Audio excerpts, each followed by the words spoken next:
Bangsa rakyat tidak ada kepentingan lain.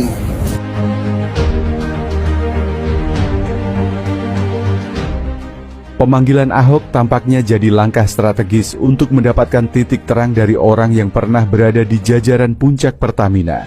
Dalam berbagai kesempatan, Ahok menegaskan bahwa kasus tata kelola minyak mentah ini adalah permainan lama yang sudah ada sebelum ia menjabat sebagai komisaris utama pada November 2019.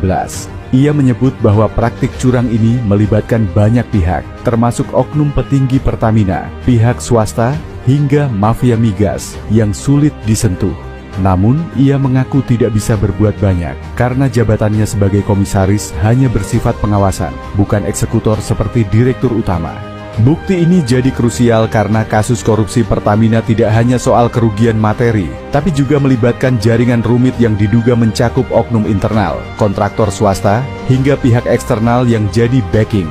Salah satu nama yang disebut-sebut adalah Riza Chalin, saudagar minyak yang anaknya, Muhammad Keri Andrianto Riza, jadi salah satu tersangka sebagai beneficial owner PT Navigator Khatulistiwa.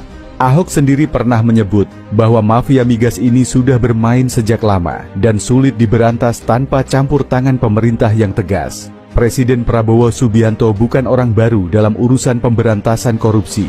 Sejak kampanye, ia kerap menjanjikan pemerintahan yang bersih dan tegas terhadap pelaku korupsi. Skandal Pertamina ini jadi ujian besar baginya untuk membuktikan komitmen itu.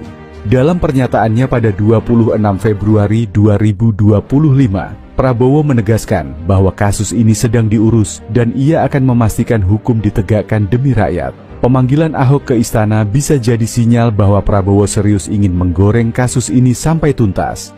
Dengan bukti yang diklaim Ahok, ada harapan bahwa jaringan korupsi yang lebih besar bisa terbongkar. Publik pun menanti, apakah langkah ini akan membawa perubahan nyata di Pertamina yang selama ini jadi salah satu BUMN strategis tapi kerap didera skandal. Pengamat energi dari Universitas Gadjah Mada, Fahmi Radi, bahkan meminta Prabowo untuk jadi panglima dalam memberantas mafia migas. Prabowo harus turun tangan langsung. Ini bukan cuma soal Pertamina, tapi juga melibatkan oknum pemerintah, DPR dan aparat, ujarnya. Fahmi juga menyoroti bahwa praktik ini sudah berulang kali terjadi, dari markup impor hingga pengoplosan BBM, tapi tak pernah benar-benar selesai. Pemanggilan Ahok oleh Presiden Prabowo membuka harapan baru dalam pengusutan skandal mega korupsi Pertamina. Dengan bukti yang diklaim Ahok dan tekad Prabowo untuk membersihkan BUMN, ada peluang besar kasus ini akan membongkar jaringan yang lebih luas.